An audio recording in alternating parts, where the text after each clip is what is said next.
I've just dug up some red potatoes from here. Not too bad a crop. I think because it didn't rain much and didn't get down to water them. I've got a selection of large ones. Here they are. A lovely colour. Bright red. Nothing's decided to eat them, which is great. But there's also tiny ones that were developing when there wasn't enough water. But they're all edible, so you know, just a bit fiddly to wash. Or well, I don't think you could peel them really that size. But there's a lovely dahlia, autumn flowering dahlia. In here, just wanted to show the grapes. If I can get the door open. Got a fern growing right against the door. These are black Hamburgs. And this year, because of all the sunshine, they really are a lot sweeter.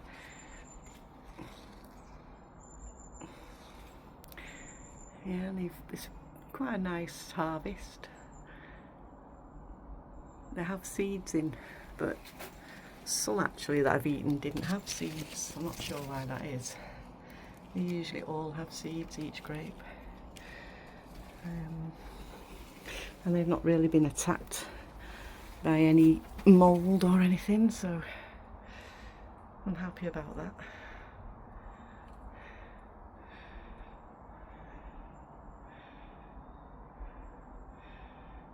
Should keep me going until winter, as long as they last. I put them in the fridge. They should stay fresh for a certain amount of time.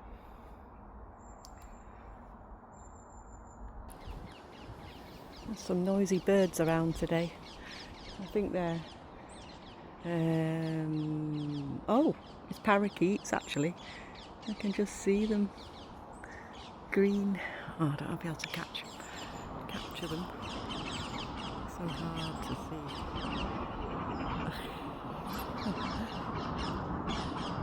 You can always tell the call because they're not like English birds that we have.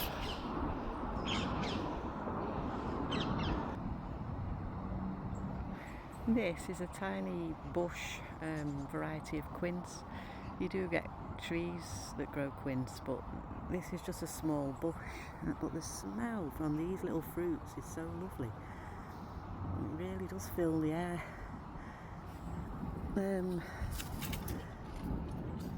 What you do with them really is you don't eat them like apples or anything like that. You have to cook them and make like a jelly or a jam. But the smell is so really unusual. Very nice smell, it's lovely. I've never actually made any jelly, but I've added them. I used to make wine, and I've added them to pear wine and things like that. They give it like a lovely aroma.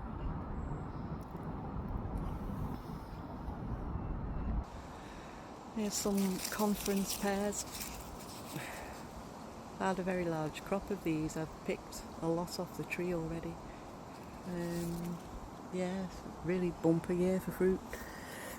On this side, these are French.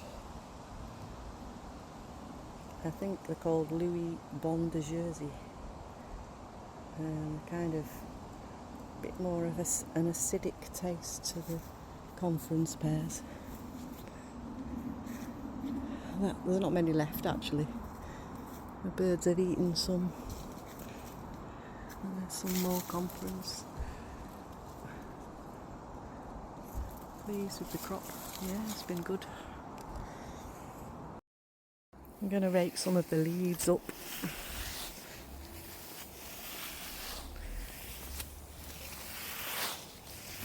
Just so the grass stays nice, doesn't suffer from being covered in leaves.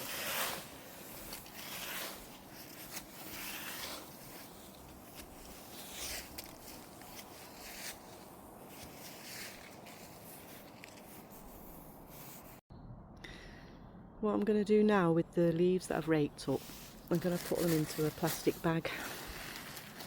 They're wet, so that's good as well. The leaves are wet, and what happens is you just leave them in the bag. You can make holes in the bag to make a bit of air, or leave the top open. And eventually they rot down, or they decompose, and they make really good, well, you could call it compost, but it's actually called leaf mould, for growing plants in, and it's really good. It's full of nutrients. It's just like returning the leaves back to nature, instead of throwing them just somewhere else where they're not gonna, you know, benefit the plants. So that's what I'm gonna do. I've got some in the greenhouse actually as well, over there in the corner, that I did last year. I've just looked at them and turned them over a bit and added some air into the bags, if you like, and just to help them, because they do take a long time. It takes a long time to decompose, but it's really worth doing if you really want to have great plants.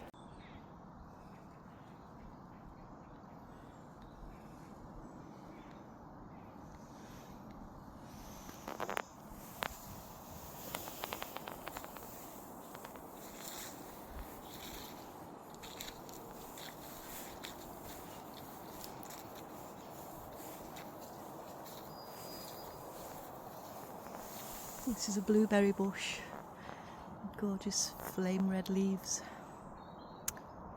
They turn in autumn, normally they're green, just really beautiful. Okay, thank you for watching. I hope you carry on watching as spring comes along again in 2026. Hopefully I'll still be fine for growing things. Hopefully I'll have more energy next year. Yeah, thanks again. Watch my other updates throughout the year, from spring to now, if you want to see how things develop. Thank you. Bye.